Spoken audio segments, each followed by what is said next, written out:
Eerie Traditions. Melissa had just moved into a peaceful neighborhood, drawn by its quiet streets and friendly faces.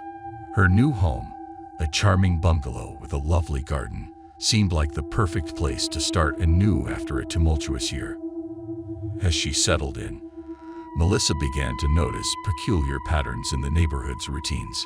Every evening, exactly at 7:30, her neighbors would simultaneously step outside their homes, stand silently for a moment, and then retreat back indoors.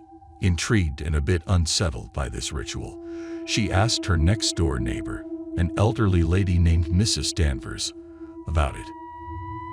"Oh, it's just a little tradition," Mrs. Danvers replied with a smile that didn't quite reach her eyes. "Helps keep the peace, you know." Unsatisfied with the explanation, Melissa's investigative instincts kicked in. She decided to document these occurrences, hoping to understand the underlying reason. Each evening, as her neighbors performed their ritual, she took notes and videos, observing their expressions and behaviors, which seemed vacant and robotic. One evening, driven by a mix of curiosity and dread, Melissa decided to break the pattern. At 7:30, she walked across the street to Mrs. Danvers just as she was stepping out. Melissa called out to her, but the woman did not respond, nor did she acknowledge Melissa's presence. It was as if she were in a trance. Determined to delve deeper, Melissa visited the local library to research the history of the neighborhood. There, she uncovered old newspaper clippings about a series of unexplained disappearances in the area from decades ago, all occurring at 7:30 in the evening. Chills ran down her spine as she read about the unresolved mysteries, the stories hinting at a possible curse or a malevolent force.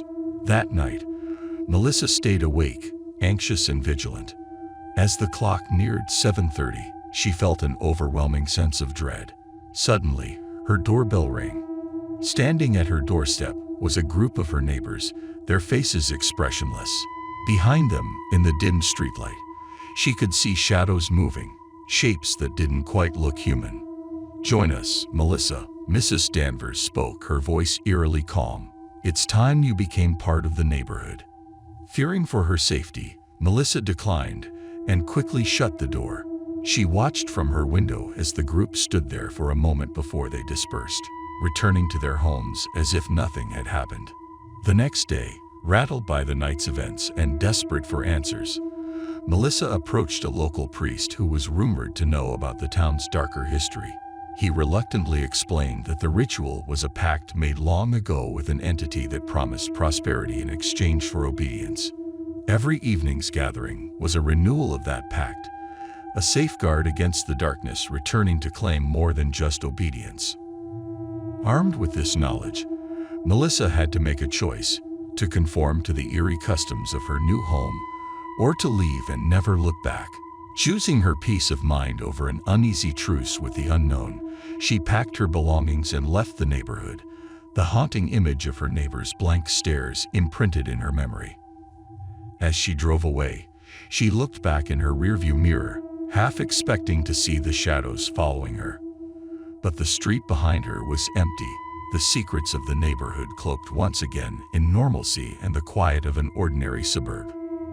If this tale of eerie rituals and unsettling secrets caught your interest, don't forget to like, share, and subscribe for more mysterious adventures.